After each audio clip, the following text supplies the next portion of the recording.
አሰላሙ አለይኩም ወራህመቱላሂ ወበረካቱ። ውድና የተከበራችሁ የቻናሌ ተከታታዮች እንዴት ናችሁ? ከኔ ጋር አልሐምዱሊላህ ረቢል ዓለሚን። ስለ ሀገር ሁኔታ፣ ስለ ዝናብ፣ ስለ እርሻ የምትጠይቁኝ እህቶቼ እንግዲህ ያው ዛሬ እርሻ ወርደናል፣ እያረስን ነው።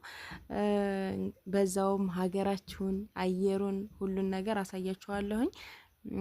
እየዘነበ ነው ዝናብ። ያው ግን ያን ያክል ዝናብ አለ የሚባል አይደለም ግን እየዘነበ ነው። በተወሰነ መልኩም ቢሆን እየዘነበ ነው እና ጤፍ እየዘራን ነው እላችኋለሁ ውዶችዬ።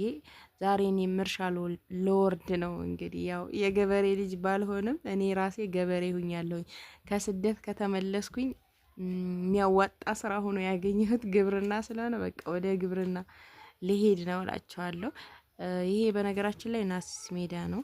ያው እዛ ነኝ ያለሁት ቤተሰብ ጋርና መንገዱን ምናምን ላሳያችሁ ብዬ ነው። ደስ ነው የሚለው አገራችን በክረምት ወላሂ በጣም ነው የምታምረው። እንዳለ አረንጓዴ ትሆናለች። እርሻውማ ተውት በቃ አሳያቸዋለሁ። በቃ ልክ እንደ በካርታ እንደተነደፈ ንድፍ አለ አይደለ? በቃ ስራዬ ብሎ የተሰራ ለውበት ተብሎ የተሰራ ነው የሚመስለው። በቃ ስታዩት በጣም ነው የሚያስደስተው። እና እዚህ ጋር ያው ይሄ አልሽፋው በር ነው። የኔ ልጅ በነገራችን ላይ የትም ቦታ ሲሄድ በቃ ተከትሎ ነው እንደ ጅራት እና እርሻም ሲሄድ ካልሄድኩኝ ካላረስኩኝ ብሏል። እና አብረን እየሄድን ነው እላቸዋለሁ። እዚህ ጋር መንገዱ ወደ ጎዳና በረብዩ የሚገባው ተሰርቶ ነው መንገዱ ናሸዋ እንትን መኪና አንጥፎበት። ይሄ ደግሞ ወደ ላይ የምታዩት ናሲስ ሜዳ የናሲስ ሜዳ ቆርቆሮ ነው። እንግዲህ እስኪ አያምርም? ከርቀት ሲያዩት በጣም ነው የሚያምረው። ያው እርሻ ሁሉ ቤት ሊሆን ነው እና እንደምታዩት ደግሞ እርሻው በቃ አታዩትም እንዴት እንደሚያምር? በቃ ስራዬ ተብሎ ልክ በቅርጽ ወጥቶለት ልክ እንደዚህ በዲዛይን የተነደፈ ምናምን እኮ ነው የሚመስለው። አንዱ የተዘራ፣ አንዱ የታረሰ፣ አንዱ የበቀለው ምናምን እንደዚህ አንድ ላይ ቪዲዮ ስታደርጉት ወላሂ እዩትማ ያለ ውበት ማለት ነው። ወይ አገሬን እኮ የምወዳት በዚህ በለምለምነቷ በአረንጓዴነቷ ነው። ወላይ ነው የምላችሁ እና በጣም ነው ደስ የሚለው። አልዘነበ ብላችሁ የምትጨነቁ የዘነበ ነው በተወሰነም ሁኔታ ቢሆን። አብደራህማን እንደምታዩት ደከመኝ ብሎ ታቅፏል ማለት ነው። ከቤት ልሂድ እያለ ሲቀውጠው ግን እንደዚህ ይደክመኛል ብሎ አላሰበም ነበረ። እና በምታዩት መልኩ የዚህ ከድብድቡ ላይ ያለው ሳር ራሱ እንዴት እንደሚያምር እና ይሄ አተር ምናምን ነው፣ አተር ነው። እኛ የዘራ ነው አተር ከኔ ከቦታው ላይ ካልኳችሁ ትንሽ ዘር ብሏል መሰለኝ፣ ሳሳ ብሏል እና እንገለብጠዋለን እያልን ነው። ከገለበጥ ነውም አሳያቸዋለሁኝ። እንደምታዩት እንግዲህ ያው እየታረሰ ነውና እኔም እስኪ ላግዘው ብዬ ላርስ ነው እርሻ። ያው ደስ ይላል ግን በጣም ጉልበት ይጠይቃል በጣም። እኔ ወላሂ ገበሬ እኛ ምንገዛው እህል ጤፍ ምናምን በቃ ተዘጋጅቶ ስለሆነ የሚመጣው እንደዚህ የሚያደክም የሚያለፋ አይመስልም ነበረ። እኔ አጎቴ ገበሬ ነበርና በቃ ሲያርስ ተከትዬ እሄዳለሁ አንዳንድ ጊዜ። በዛ ሀው እያለ በጣም እንትን ሲል ሲደርቅ ራሱ ልቡ ድርቅ ሲል እኔ በጣም አዝን ነበረ። እና በጣም ከባድ ነው ስራው፣ በጣም ከባድ ነው። እዚህ ጋር እንደምታዩት ጭቃማ ነገር ሆኗል። እግራችሁን ምናምን ይይዛችኋል ልክ እንደ ጭቃ ስለሆነ እርሻው። እንደምንም ቢሆን ዝሮ ሞክር ያለሁ የወንዶችን ስራ ማለት ነው። እዚህ ድረስ እንደዚህ ብዬ መጥቻለሁ። ያላወቅኩበት ምንድነው ከዚህ ማዞሩን፣ ከብቶቹን እንዴት አድርጌ ላዞራቸው አልቻልኩበትም። ከዛ በቃ ይሄንማ ደግሜ ማረስ አለብኝ ብዬ አበያዬን ሰቀሰቅኩና እንደዚህ ድጋሚ ማረስ ጀመርኩኝ ማለት ነው። እና በጣም ከባድ ነው። ሞክሬው አላቅም ነበረ። ብቻ ያው አያያዝሽ አሪፍ ነው ምናምን ብለውኛል። እና እናንተስ ምን ትላላችሁ? አርሳችሁ ታውቃላችሁ?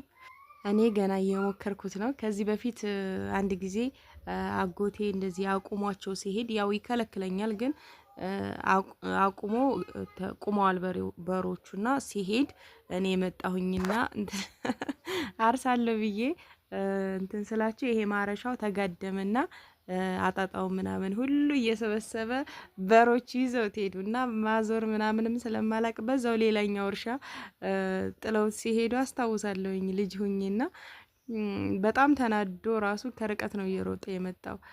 አሁን ድረስ እነግረዋለሁ ስንገናኝ የዛኔ እንደዚህ አድርጌ እላለሁና በጣም ነው የሚከብደው። እና እስኪ የሞከራችሁ ንገሩኝ። አርሳችሁ ታውቃላችሁ? ይሄ ነገር ሞክሯችኋል?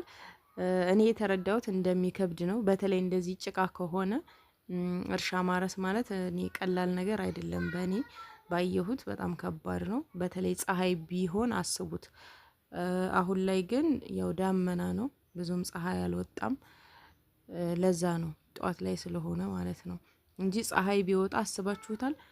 በጣም ከባድ ነው፣ ከባድ ነው። የገበሬ ስራ በጣም ከባድ ነው። እንደዚህ ደግሞ አረም አለ፣ ከዛ አዝመራውን መሰብሰብ አለ።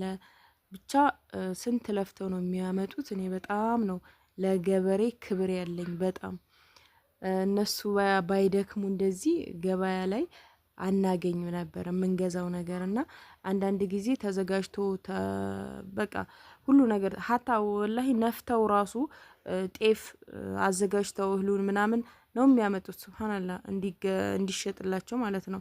እና እንደዛ ሆኖ ስለምናገኘው ብዙ ጊዜ የሚያለፍ አይመስለንም፣ ግን ክብር ይገባቸዋል። የሀገራችን ሰው የዋሆች ናቸው ገበሬዎቹ። ሰላም ይገባዋል። አላህ ሰላሙን ይመልስልን።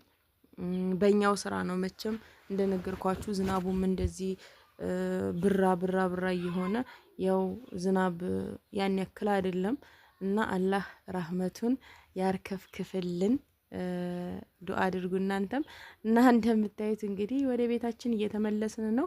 እንደነገርኳችሁ ጤፍ ነው እና ጤፍ ዘርተናል። ከላይ ከዚህ ከአምባ ጎራ ሁኜ ወደ ታች ስመለከት እንዴት አባቱ እንደሚያምር እርሻው በሙሉ። ከዚህ ወደ ላይም ያው የናስ ሜዳ ቆርቆሮዎች እንደዚህ አሸብርቀዋል በአረንጓዴ። በጣም ዛፎች አሉ፣ አረንጓዴ ነገሮች በጣም ነው የሚያምሩት። እና ሀገራችንም ይችን ትመስላለች። ባጭሩ ለምለም ነው የምትሆነው ክረምት ሲገባ።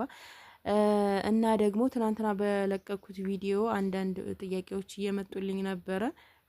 እሱም ምንድን ነው ህጋዊ ነው ወይ ቦታው ህገ ወጥ ሆኖ ነው ወይ እያላችሁ ነበረ ትናንት የቀረጽኩት። እና ህጋዊ ተብሎ ነው የተገዛው። ግን እሱ የተበላቢ ቦታ አለ በትክክል አልደረሰኝም በሚል ከመዘጋጃ ጋር ጸብ ስለፈጠረ ከዛ ያ ቦታ እንዲመለስለት ብሎ የኛን የይዞታ ማረጋገጫ ወይም ሰነድ አላሰራለትም። ይሄንን ደግሞ አጣርተን አልገዛንም። ስለዚህ ለዛ ነው ብዙ ጊዜ አጣርታችሁ ግዙ የምላችሁ። ህጋዊ ነው ብላችሁ እንኳን ዝም ብላችሁ ዘላችሁ አትግቡ። ለዛ ነው እንደዚህ የምላችሁ እንዳትሸወዱ። እና ህጋዊ ነው፣ ነገር ግን አሁን አልቆለታል፣ ሰነዱ ተሰርቶለታል፣ የይዞታ ማረጋገጫ ወረቀት ወጥቶለታል። በለውጥ መሬት ስለሆነ ነው ያገኘው።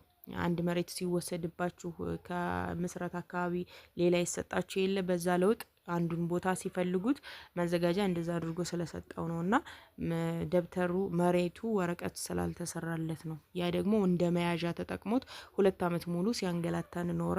አሁን ግን አልቆለታል። እና አንዳንድ የምትጠይቁኝ ያላችሁ ለሚገዛው ሰውሳ ችግር አያመጣበትም ወይ ምናምን የምትሉ አላችሁ። ከዚህ በኋላ ምንም አይነት ችግር አያመጣም። ለምን? ወረቀት አንድ ጊዜ ተሰርቷላ።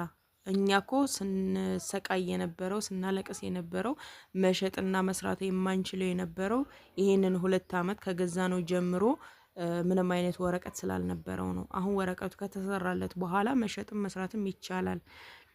ስም ማዞር ይቻላል። ግን በባዶ ቦታ ስም ማዞር አይቻልም። የሆነ ነገር ተሰርቶ ነው።